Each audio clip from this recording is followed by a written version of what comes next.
మాజీ సైనికుల పిల్లలకు ప్రధానమంత్రి ఉపకార వేతనాలకు దరఖాస్తుల ఆహ్వానం.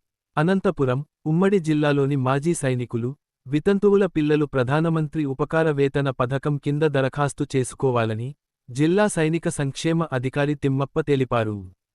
ఆయన మంగళవారం విడుదల చేసిన ప్రకటనలో పేర్కొన్న వివరాల ప్రకారం కేంద్రీయ సైనిక్ బోర్డు ఆధ్వర్యంలో 2025 నుండి 26 విద్యా సంవత్సరానికి సంబంధించిన ఈ పథకం కింద వృత్తి విద్యా కోర్సులు, డిగ్రీ మొదటి సంవత్సరం, ఎంబీబీఎస్, బీడీఎస్, ఎంసీఏ, బీటెక్ వంటి కోర్సులు చదువుతున్న మాజీ సైనికుల పిల్లలు అర్హులు. అభ్యర్థులు 2025 డిసెంబర్ 31వ తేదీలోపు దరఖాస్తు చేసుకోవాల్సి ఉంది. ఉమ్మడి జిల్లాలోని మాజీ సైనికుల పిల్లలు ఈ అవకాశాన్ని సద్వినియోగం చేసుకోవాలని ఆయన సూచించారు.